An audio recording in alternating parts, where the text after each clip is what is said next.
let's rewrite Pirates of Tropica. Let's rewrite it. So we're doing something a little different today, sort of an experiment. We want to see what would happen if we took one of the stories we've talked about in a previous episode and rewritten it. A bit of a creative challenge, a little bit of perhaps a test of self, to see, are we actually better than... Who knows? We don't know what the other person has written. We'll see, we'll compare notes, and then maybe together we'll come up with the Pirates of Tropica that was perhaps meant to be written. Yeah. And that was not delivered. So... we'll see. We'll see how it goes. Yeah, and sometimes we do talk about, like, oh, they should have written the character like this, or they wanted to get this point across, they could have done this kind of scene. And that's something we usually cover in our episodes anyways, but today we're really doing complete broad strokes rewrites. So I've come up with kind of a 3-act structure of a different version of Pirates of Tropica, and Kim has as well. Again, we don't know what the other person has come up with, and we don't know how to really incorporate those two different stories, but we're going to see what happens. Yeah. Now, we also didn't give any rules about this, so I believe that it was more about encapsulating the spirit of the story, right? Yeah. In the case of Pirates of Tropica, it's a pirate adventure story, yes? Yes. So I tried to capture the spirit, and I kept elements of the original story, but I decided to really try to make it a functioning ending, fully wrapped up, no bullshit. Well, for the purpose of this experiment, we had to think, what book do we actually want to talk about? Some of them are not suitable to complete rewrites because there's just nothing there. Yeah. There's stuff like Galactic Redemption, which, okay, let's rewrite it. Star Wars. Yeah. We wanted to take something from one of the episodes that kind of had some ideas or some interesting world building, or at least went somewhere but totally fucked up along the way, and see if we could basically do it better than the author.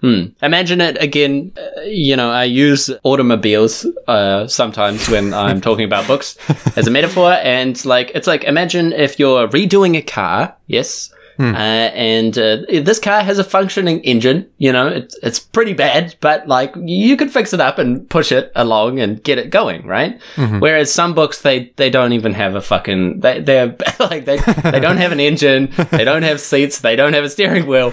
What can you do to it to make it run? Yeah, not much. So again, experimental and no rules. We'll just see what we can do with it. Yeah, so do you want to start off? What have you done to this story? You have mentioned you kept the spirit of it. Yes. So I guess just a quick recap on Pirates of the Tropica before we get into it, and we'll do this very short because, to be honest, that story is gone.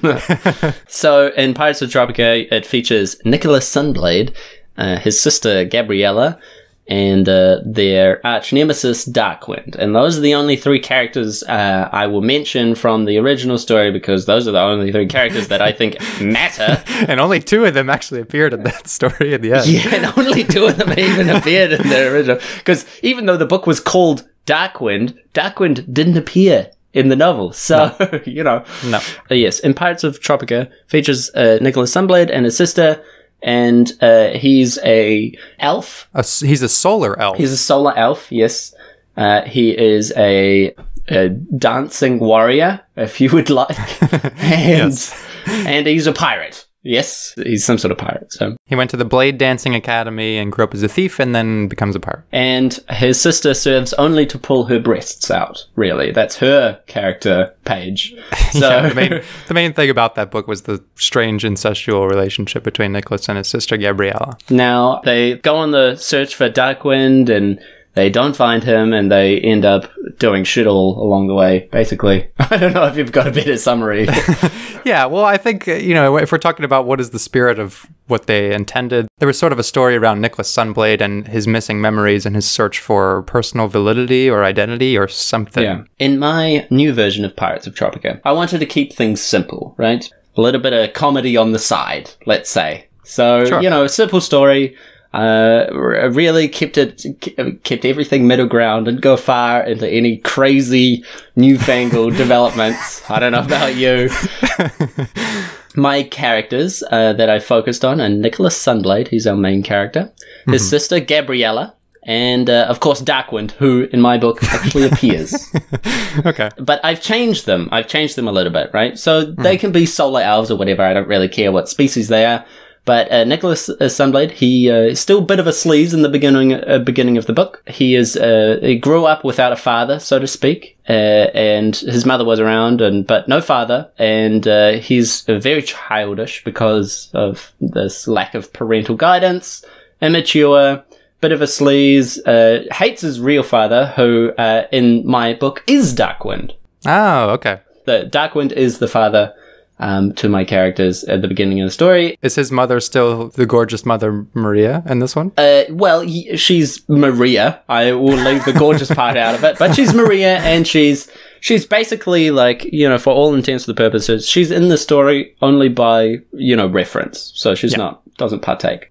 Okay. Now, Nicholas is good in a fight, but cheeky and foolish. You know, he's a little bit go-lucky and wants more than he can take. Yeah. Gabriella, I've transformed her. I've given her a makeover. I've gone wild with it. Instead of being just a busty set of tits, she's financially crafty. She's a hard worker, but she has a very short temper, and she's torn with her brother, who is a financial burden on her.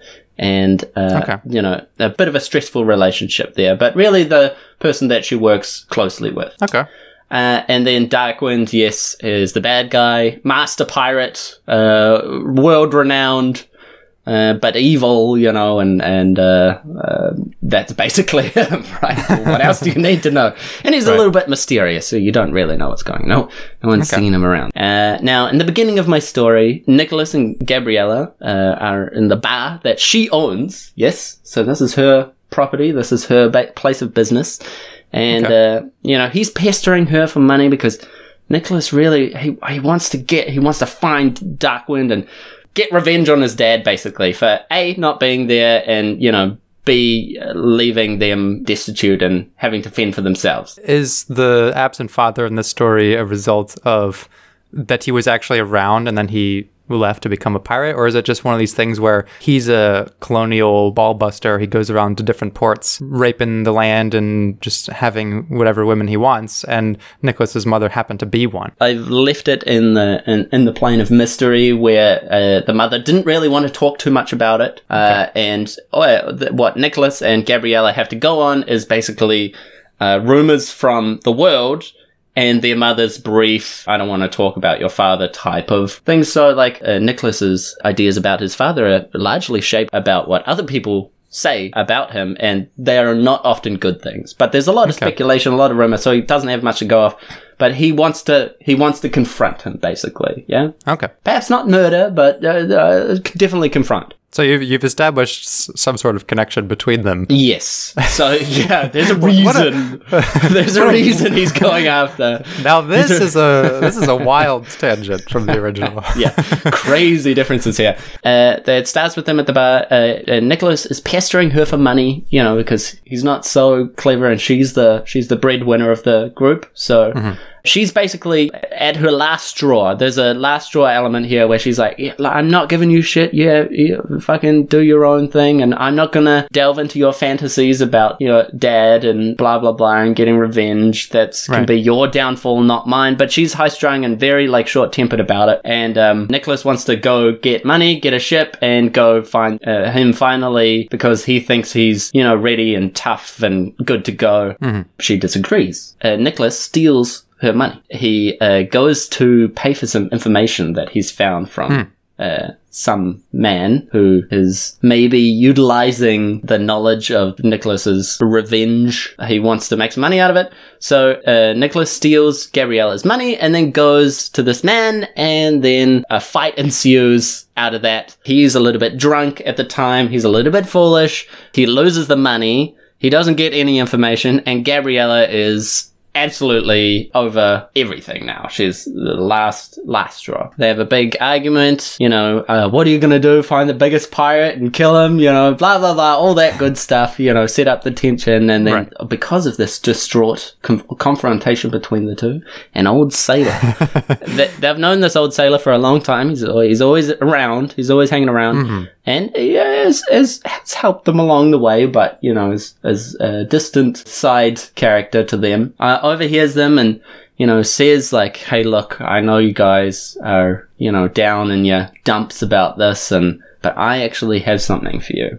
And I think I know where you can find Darkwind, and if you really want to go after him, I think I can help you. And I've also got a MacGuffin, so he's going to drop them a good little item. He also says that he's got a grudge against Darkwind, and that he'll give you the item if they go and beat him up or do him in or whatever else. It doesn't really. So this MacGuffin, in my case, is a coin, an enchanted magical coin, which when it's being held or pocketed by the user, it grants the ability to always win a bet. So you can make a bet. And now I kept this angle from the original story, which is they make a lot of bets. they like to bet their way through things, and they don't usually win. So I thought, why not give them a MacGuffin that just gives them that winning advantage? A little coin, you put it in your pocket, and you can make a bet, and like the bet sort of comes true, to aid you in your adventure. The old man gives them the coin, and also gives them a word of advice saying, Darkwind has a million spies out there. This is very Lord of the Ringsy. Fuck you, I'll take what I want.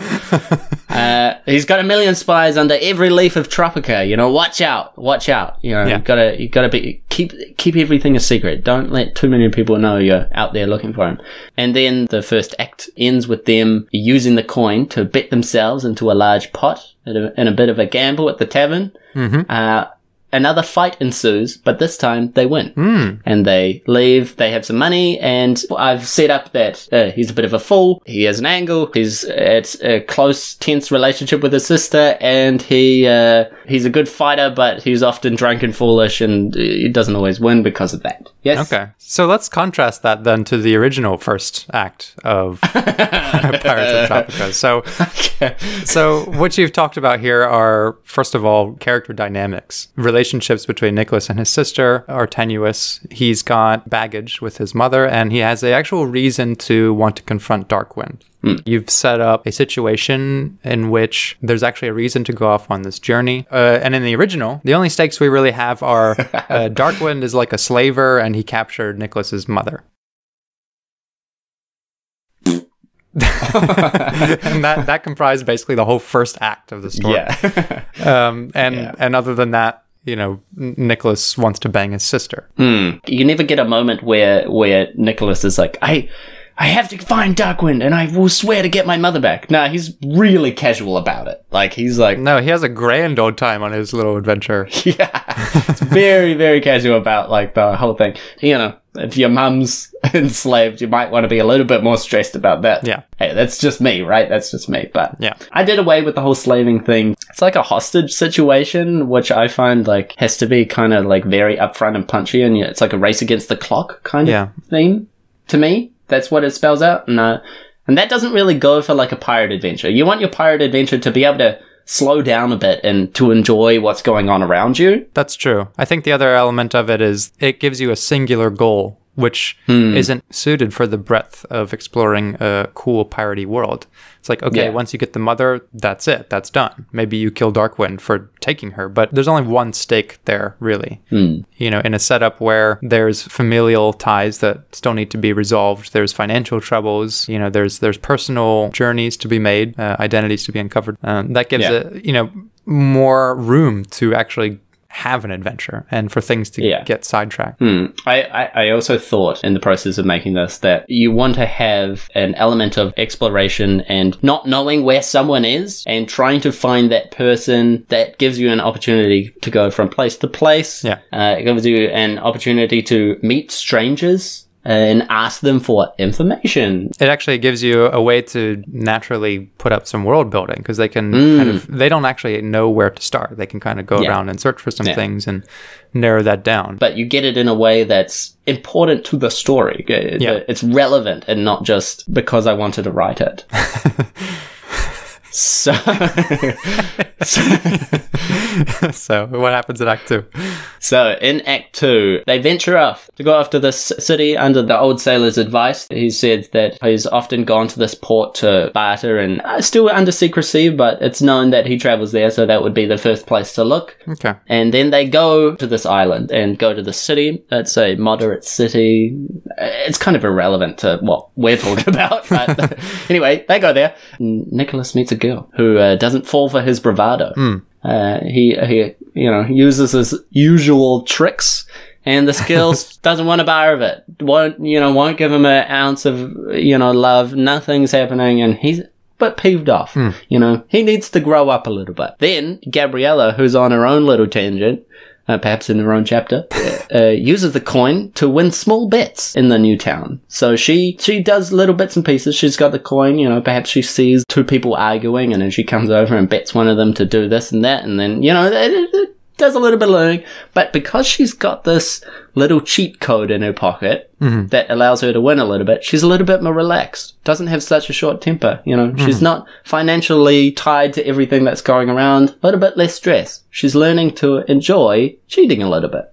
And, also a bit of a holiday in that sense. Yeah. She also meets a young boy that's having some troubles with some bullies or something. I don't know, just some sort of thing. And then she steps in and uses the coin again to make some sort of bet to solve the problem. Yeah? Right. And then goes back to Nick. He's trying to impress this girl, fails, but is struck by her beauty and her intelligence and all of that blah blah stuff, and follows her around and pesters her basically, and meets her on a beach where perhaps he fails a little bit and just sort of sits with her.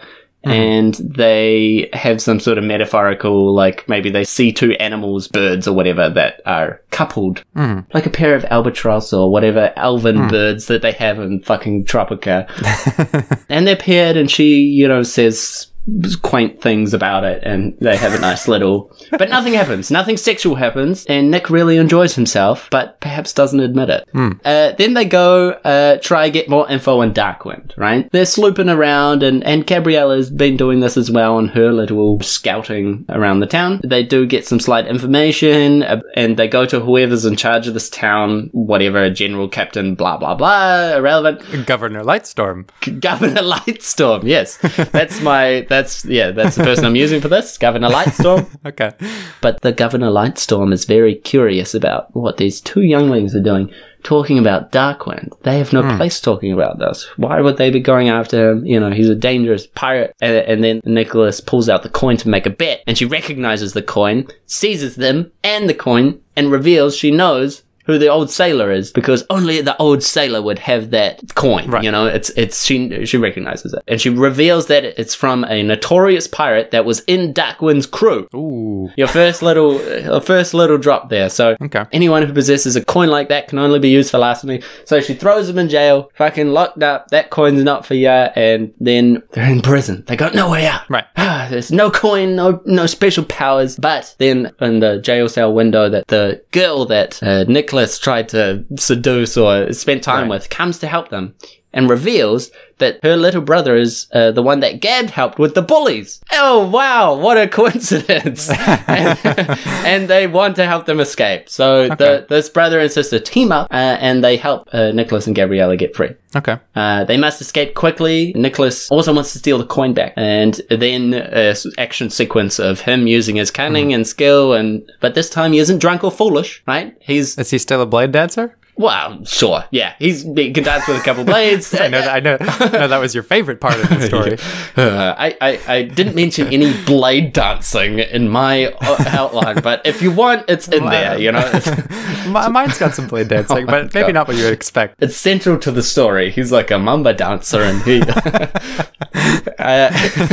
So, he's not drunk or foolish. They succeed in their little plan to steal the coin and get away, and right at the very end, they, have a moment with the other brother and sister and say, Gabriella tells the little boy to be, braver and, thanks, blah, blah, blah, a little bit of whatever there. And Nick tells the big sister, the girl that he's accosted, that he will return one day. Okay. We move on to the third act. A little bit of progression there, a little bit of character building. Yeah. A little bit of world exploration. They get to their lowest point where no help is coming for them, and then the little bits of good they did are coming back for them. A little bit of karma, you know. Yeah. And of course, you get an action scene there where dickhead Nicholas can do his dancing or whatever it is. And if I were to glean, a theme in this, especially with the coin that kind of wins bets, this would make people rather lazy to actually invest much time in anything or any person. You become convinced that everything will work out for you. So why do good for other people? Because it's not like you need anything in return. But it turns out that Gabriella's good deeds with the coin was what actually saved her in the end. Yes, it won her some genuine karma and not a cheat code. Yes. So, oh my God, it's like the story was... Who wrote this? A genius, I swear. Now we move on to the end, the third act, where it all wraps up and we get an ending somehow. So, Darkwind is holed up in a pirate fortress. Same as the original. Yeah, the big pirate fortress. But that's what you want in a pirate adventure, right? You want your pirate king to be in a pirate fortress, Yeah, of course. And it's just a pile of ships all mashed together, and it's scary. And but most importantly, you want him to actually be there. Yeah, you want Darkwind to be there. Yeah. They analyze the situation and decide that they obviously can't use brute force to get into this situation, so they're going to have to use the coin to get in subversively. Now they get into the fort either by making bets or just rocking up and being cool. I don't care. They tried to get closer to Darkwind. It's a pirate fortress, so I'm sure they have people coming and going, and there's a bit of a tavern going on there and stuff like that. Yeah. They get closer to Darkwind. They meet him, but they do not reveal that they are his children. Mm-hmm. Yes? So they meet him and they're like, we're Nicholas and I'm Gabriella, blah, So this means that Darkwind is also a solar elf, then? Yeah, I'm sure. Yeah, he's like a solar elf. Fuck. He can be whatever. He can be a fucking flying trumpet for all I care, as long as like. Okay. So play a little fast and loose with the species in this. Well, what is Darkwind a different species in the original? I don't know. He's not well, so in my story, he's their father, and he's also a solar elf. Okay. Don't try to poke holes in my shit, alright? This is fucking excellent. Yeah. So, they try to make a bet, but Darkwind's too clever for that shit. He knows the ploy that they're trying to play with their little trick coin. Right. And he springs the trap. He seizes the coin, they're overwhelmed, obviously, and all seems lost. So, Nicholas reveals that he is his son, by telling him his mother's name. Right. Maria, my mother was Maria, and you are my father, blah, blah, blah. He recognizes her. He has a moment of recognition. And the name Sunblade, and reveals... that Sunblade was another man. Another man! Darkwind wanted Sunblade's girl, so he killed him. But she didn't want Darkwind. Right. And Darkwind loved Maria enough not to, take her by force. I killed your boyfriend... But you don't want me, so I'm not going to. So you get a bit of a thing where, Darkwind's perhaps not as evil as, or perhaps that at least Maria was a little bit of a treasure in the world that he didn't, take by force. Not as evil. I'm going to kill your lover and replace him. But he's not Nicholas's father. So the revelation comes out, so it's not the father. Okay. Put that on one of those Dr. Phil. Darkwind is not the father. That's Maury. Oh, Maury, okay. So Nicholas and Gabriella know that Darkwind isn't their father and that their mother lied about it. Interesting. Then the coin begins to shake and explodes. What? And out jumps Sunblade. What? Out jumps Sunblade from the coin. It's like a magical coin. It explodes and he jumps out. And he cuts Darkwind down. Yeah? He fucking just twists that you did not expect. The coin was a fucking trap all along. It was Sunblade inside of it. Yeah? Okay. He jumps out and he fucking cuts Darkwind down. And then he says, "You didn't kill me, did you, Darkwind?" Huh? And obviously Darkwind lied about that as well.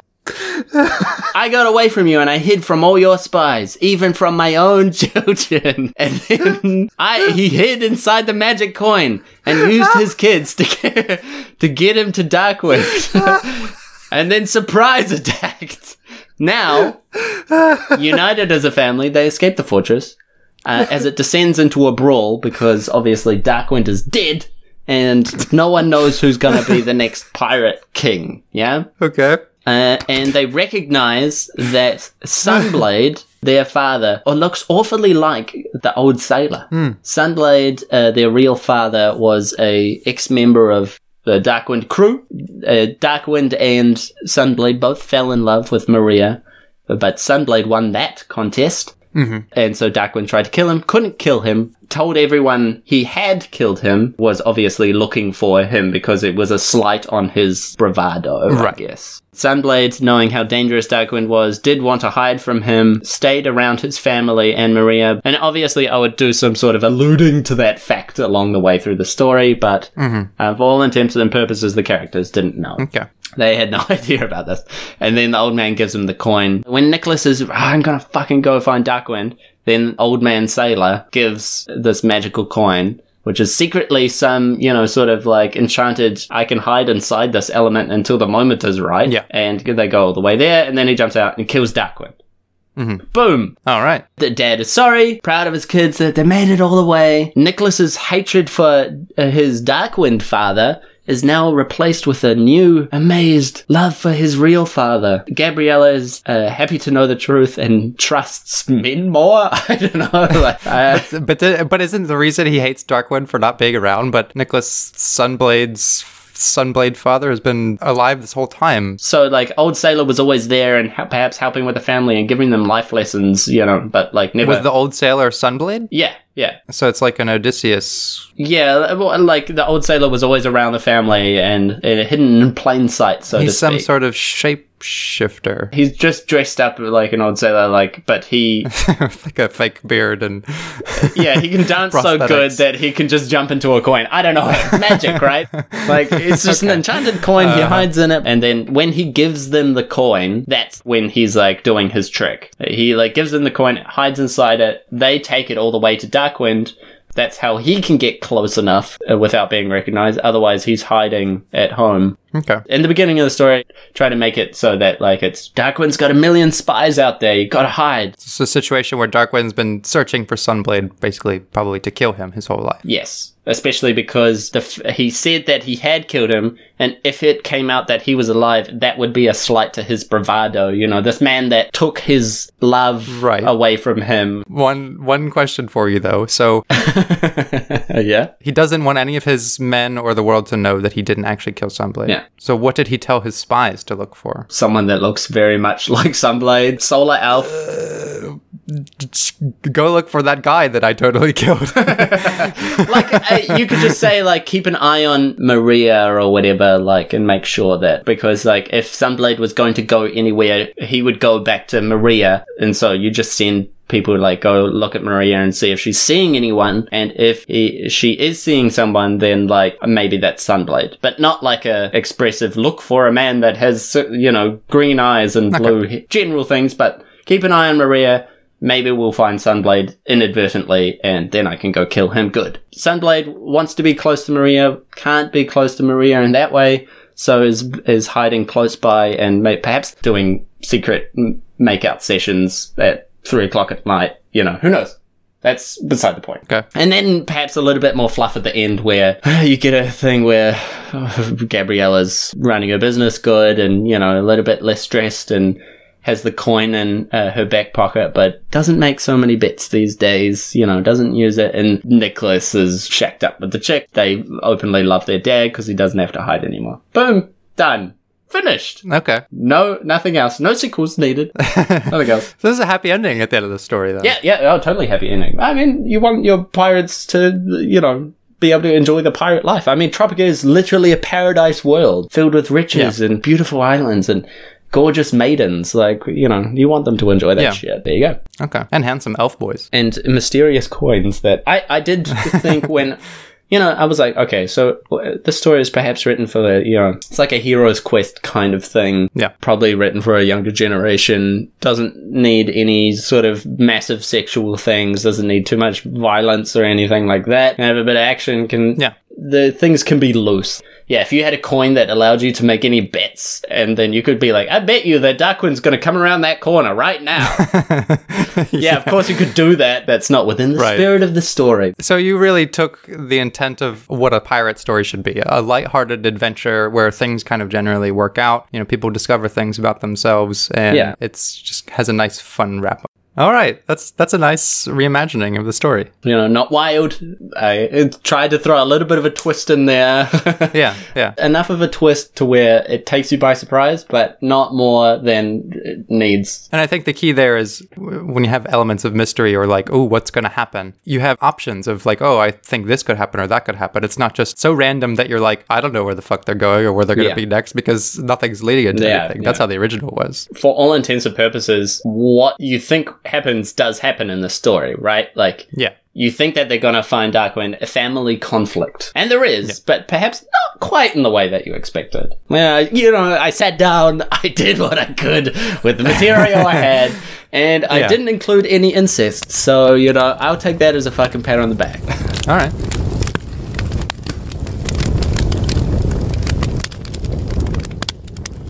So now we venture into my rewriting of Pirates of Tropica, and it's going to be quite different. Well, I hope so. I actually envisioned Pirates of Tropica in a completely different genre. Sci-fi? So yes, I have gone with science fiction. So here is my setup for the world of Pirates of Tropica, science fiction setup. So just like the original, Nicholas is a solar elf. However, the solar elves are a spacefaring race who come from a Mercury-like planet, which is very close to the sun, and it takes place in the Tropica system. Okay, all right, got it. Yeah, got it. In the first act, we see Nicholas Sunblade at the Port Cabal, which is the name of the port that he is in the original story, but at this time, it is an outlaw station in orbit around the planet Delgada. I see you've actually fleshed yours out with lore. Well, I just took the names from the places that were in the book. I skipped over everything like that. Yeah. So I want to make a point here of what Kim and I did different on our research. So while we were discussing making this episode, Kim said that to catch up on the story, he listened to our episode of the podcast on the book, and and I went back. You win.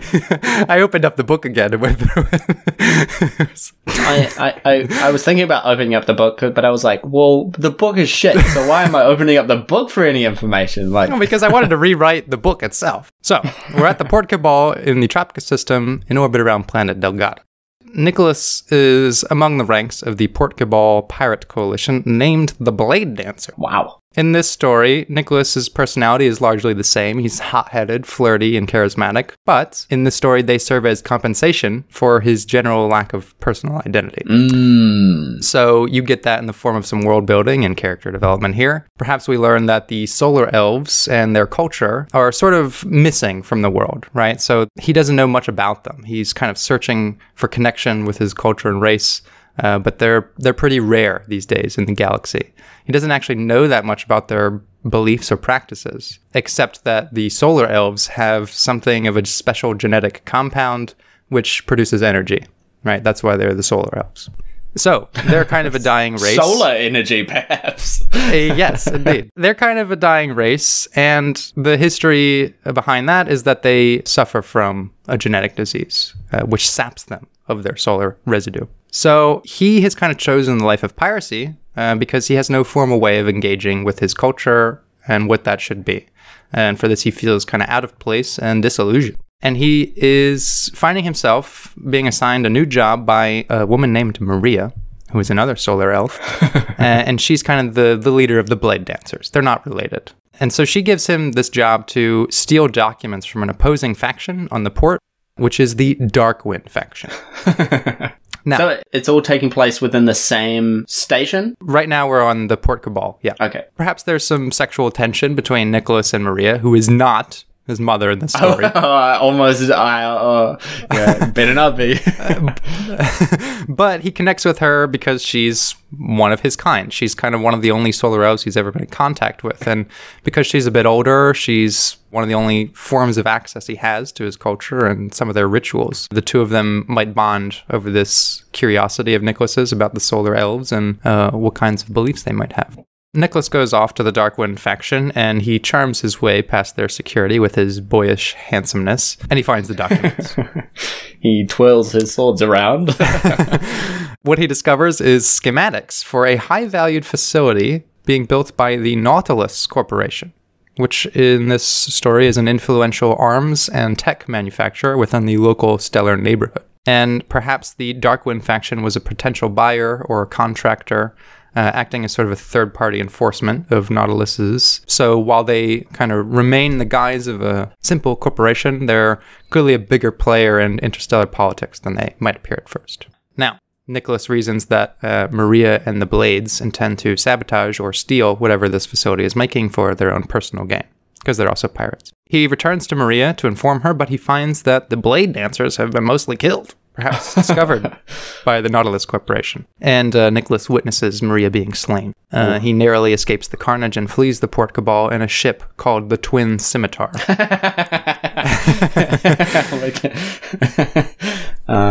So that's Act 1, right? Yeah. We've got a character, we've got a backstory, we've got a sort of a yearning to learn about himself and his culture, a resentment, perhaps. And also that being pulled away from him. Yes, exactly. So, you know, the little slivers of contact he gets with his culture are always being torn from his grasp. So in the second act, Nicholas tries to pick up the pieces of his life and go after the Nautilus Corporation. But with no resources to himself, he joins up with another pirate faction led by a man named Cross. Now, Cross, in the original story, was the man he meets in prison, but he didn't really do anything cool in that book. He just kind of sat there and was like, you don't have any memories, do you? Like, this is just like it was before. And then he's not in the story for the rest of the book. So in this story, Cross is also mysterious and seems to have knowledge of Nicholas from before, but Nicholas doesn't know him. So where could that be coming from? And there's an air of mystery surrounding Nicholas's past, just like in the original book, except this time you actually get answers to some of it instead of it being gated behind a sequel. instead of find out next time. Yeah. So throughout the second act, Nicholas and Cross become pretty close. They go on all sorts of heists and piratey adventures. And along the way, Nicholas tells him of his grudge against the Nautilus Corporation. Cross is sympathetic, but he sees no real benefit in going after them. While he also has his own grievances with Nautilus, they're kind of too powerful for him and his band to go after at the moment. However, Nicholas leverages the information he had from the Darkwind faction about this high-valued facility, and he convinces Cross that there's something of value for him there. So they agree, and they plan a big heist of this facility. Now, once there, Nicholas discovers what the facility is actually for, and that is a harvesting plant which extracts the genetic material which is specific to solar elves, their solar residue. Their solar jizz. Yeah, exactly. Of course, Nicholas is very distraught and crippled by this discovery, further compelling his hatred for the Nautilus Corporation for displacing him time and again and robbing him of his identity. He begins to question further why his memories are so difficult to access and searches for the connection between Nautilus and their exploitation of his species. So, Nicholas wants to free the solar elves he finds there and destroy the facility. Perhaps the Nautilus Corporation is extracting the solar energy for weapons or some sort of technology, right? Solar aphrodisiacs.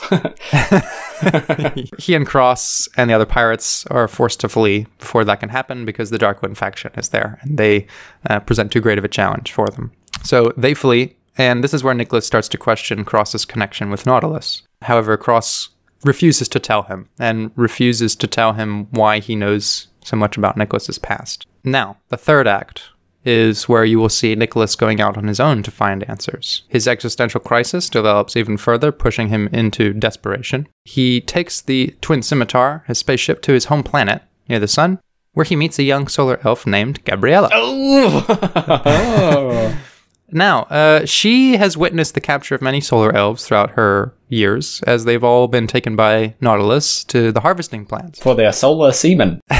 Yes. The two fall in love there, and this is kind of where you might expect, Nicholas to go fight the corporation, find out more about himself. But this is where I would throw a twist in the story, in that once the two fall in love, Nicholas actually abandons his plans to go after the big mega corporation, Nautilus, and give up his personal crusade. With Gabriella, he recognizes that if he goes after them and try to do the classic save my species and take down the bad guy, he's sort of still pursuing like a past identity rather than making his own, searching for some nebulous connection that is not really a part of his journey. It's kind of trying to play catch up with it. So he settles down with Gabriella there, finally developing a sense of presence and peace. Yet Nautilus is still out there, and the solar elves are still being harvested.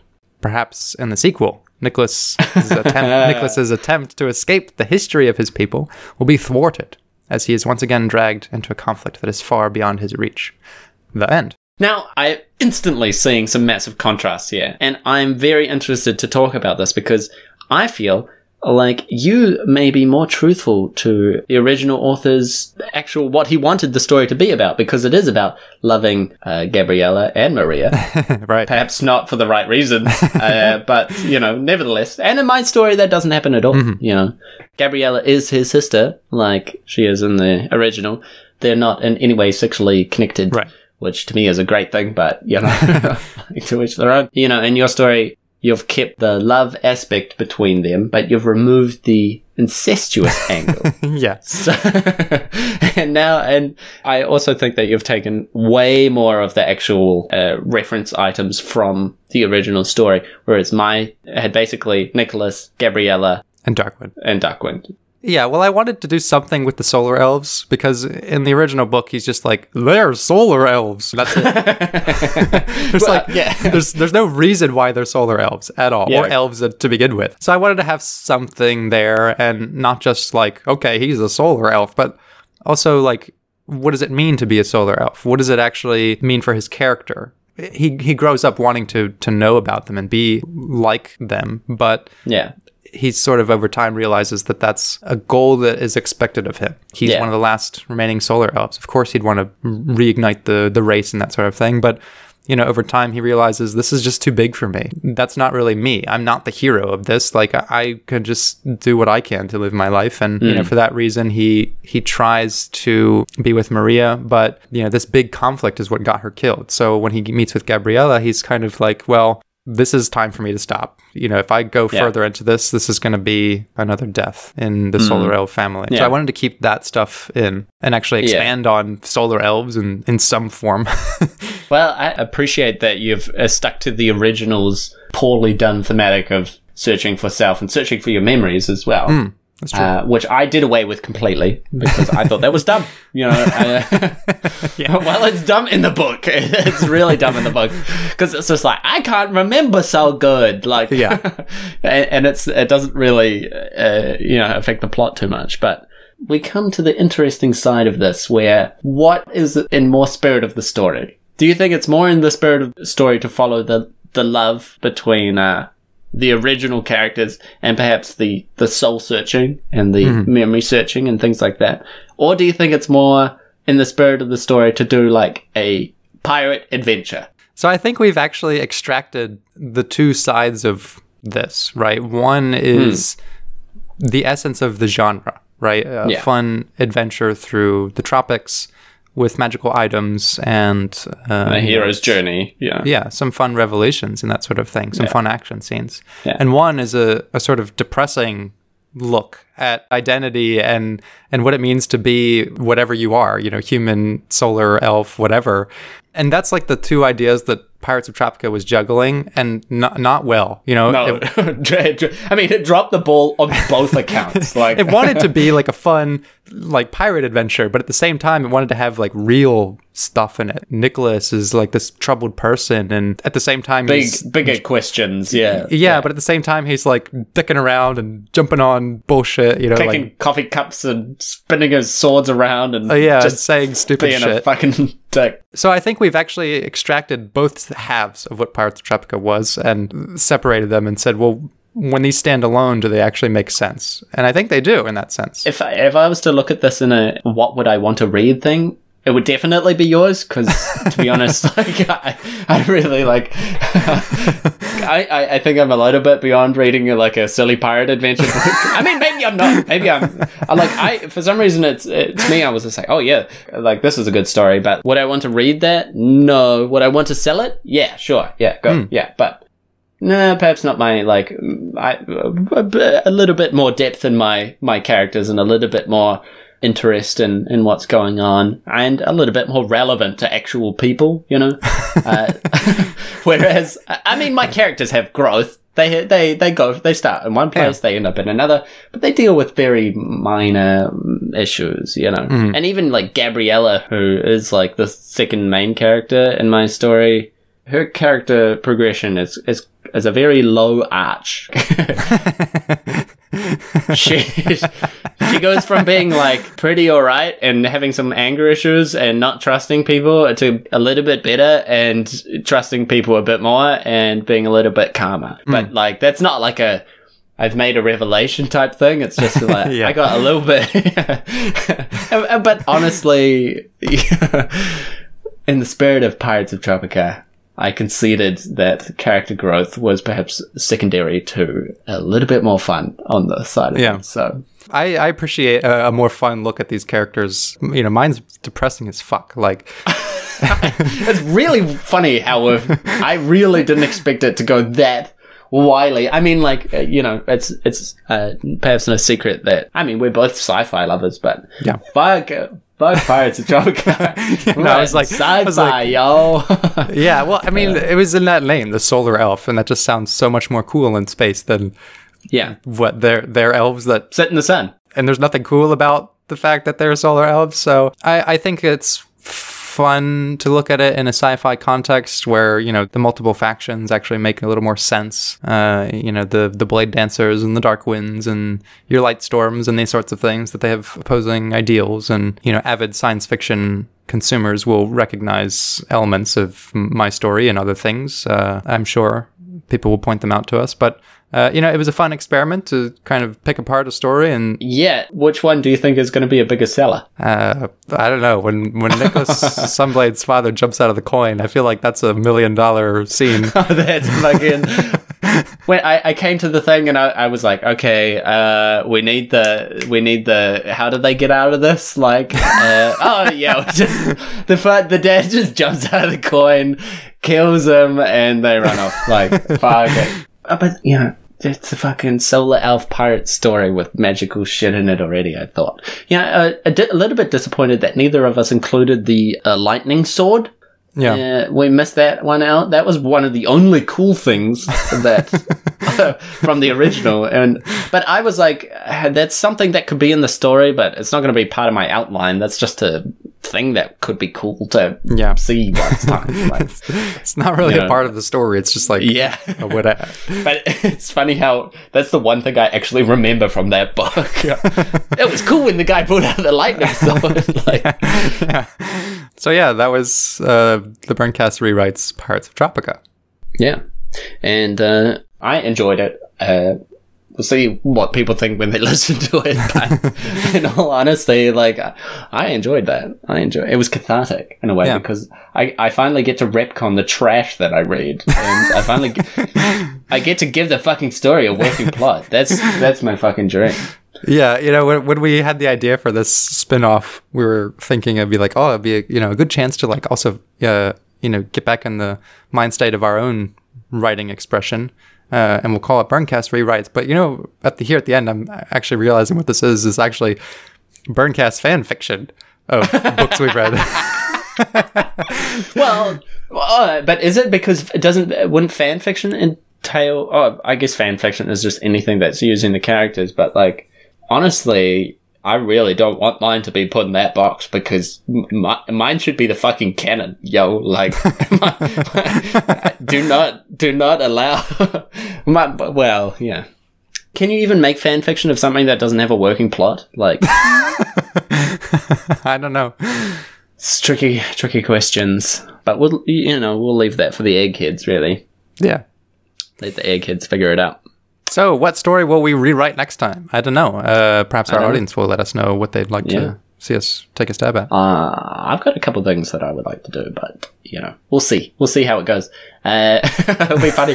The next time we do it, it'll be like, okay, I'll do straight back into, like, just another pirate adventure, and you'll just go straight back into sci-fi. It'll be like, we'll just insert, like, names of the people in our own stories continue as they do. Well. It turned Jones the Mantis into a pirate story. Honestly, would work a little bit better, to be honest. Mantis could be a fucking pirate ship. What would the sex bot be? I was trying to think, and I didn't want to say anything because it was too weird.